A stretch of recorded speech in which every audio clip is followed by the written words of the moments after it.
Ed Gunderson, former head of the FBI in Southern California. If you want the full story, you want to know what's going on, watch.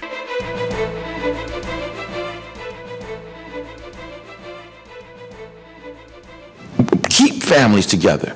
If the federal dollars coming from Title IV were being paid only when families are showing themselves as working together, for instance, in divorce cases, if Title IV funding was not being tapped for child support collection, but was tapped for for couples that have formed parenting teams, that have shown themselves capable of raising children, working together, yet living apart. If those funds could only be tapped, if in fact we can bring in parenting teams, then shared parenting is not an issue because it is across the board. Every family courtroom will rule for shared parenting because they can only tap the federal dollars if we can show parenting teams with child protective services. If those dollars could only be tapped if in fact we show reunification efforts, we show family members involved with families that are having problems, then we don't have children being trafficked. So my contention is that this is the very first step in unifying all facets of the destruction of our family, because it's not just fathers, but it's Title IV funding, and it includes putting the bounty on the heads of our children. And we as professionals, we as the most brilliant minds in this country, have got to come up with viable solutions. And when we do that, we'll see that this problem will disappear. Thank you very much.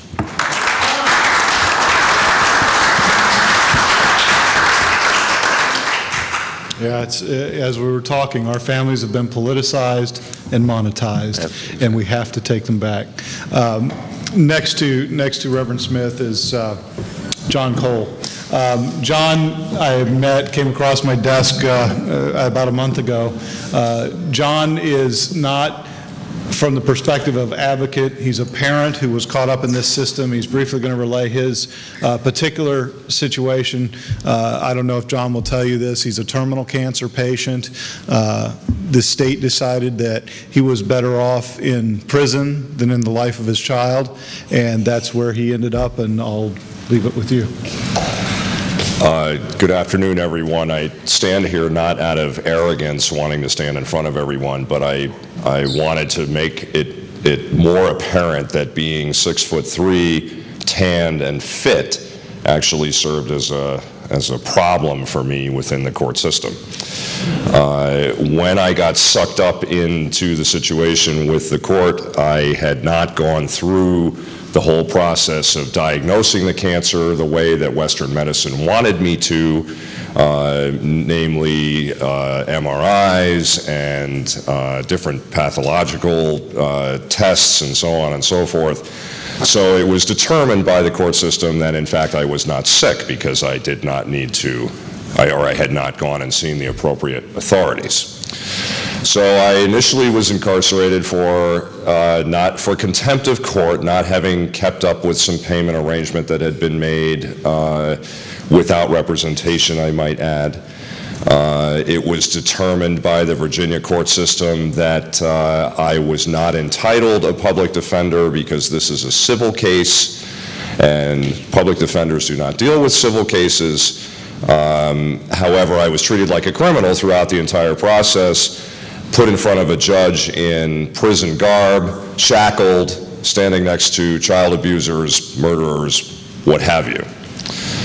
So let's go beyond that concept or that perception of that particular judge on that particular day.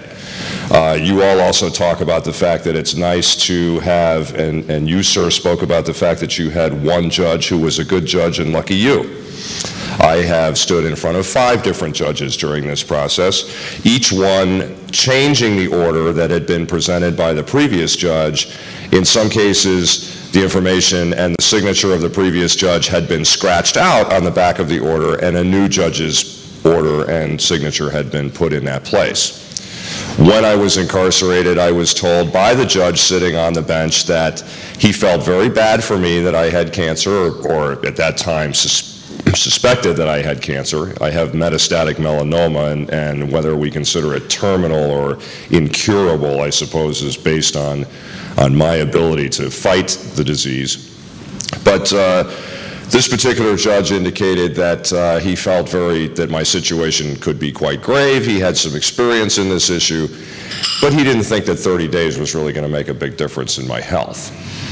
So I thought it was interesting that he now is a doctor, not just a judge. Repeatedly, the young lady, and I suppose if the press ends up asking me for names, her name will get spilled about, and I'd like to see her head roll, is an assistant attorney general for the state of Virginia. She is the prosecuting lawyer for the DCSE, and even upon repeated presentation of evidence of my illness, she would stand in front of a judge and say there is no evidence to indicate that he is ill. Okay?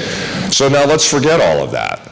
I still don't understand how it serves anyone's purpose to put someone who's fallen behind in child support in prison, because how do I propose to now pay this child support? Now, I was a lucky one. I got 12 months, 11 months suspended, so in 30 days it's, at least for now, over with. But there were a lot of other individuals who were in there with me who were sentenced to 6 months and a year. They've had no representation of any type.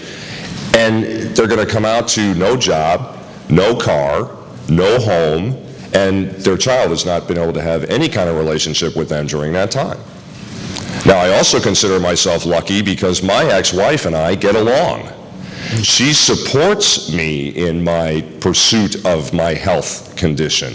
She has removed the case from the state of New York, where she resides, in order for this situation to go away.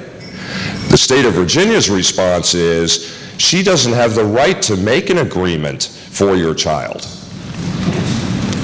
I said, well, who represents my child? If I don't represent my child in this court situation, and she doesn't represent my child in this court situation, then who represents the best interest of my child?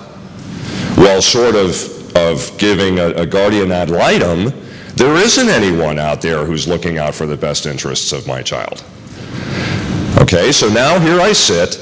I pay, my family and I managed to come up with enough money to satisfy the requirements of my ex-wife and so on and so forth, and we made an arrangement. It amounted to some 30% of what the amount was that had been held up as arrears. Well, the state of Virginia is all fine and good with that, except they don't recognize the payment that was made to my ex-wife, and they continue to pursue the entire amount of the arrears that they claim are on the books that I still owe, so on and so forth, to my child. The state of Virginia has never laid a penny out for my child. He lives in New York State. He's actually with me in Virginia now because the arrangement that I have for visitation, which is another term I hate, is that when he's in school, he's with his mother, and anytime he's not in school, he is with me. Now, since I live in Virginia, that means, and he's in New York, that means weekends are not possible, the usual type of arrangement, so he's with me through the duration of the summer. Well, this summer, here I am sick, not knowing if I have another summer to spend with my son. This woman badgers me, throws me in jail, keeps me from spending the first half of this summer with my son, who doesn't really understand. He knows his dad is sick, but he doesn't really understand that this could be a big problem. And I assure you I'm doing everything to try to prevent that from happening, but the reality exists that I may not have another summer with my boy.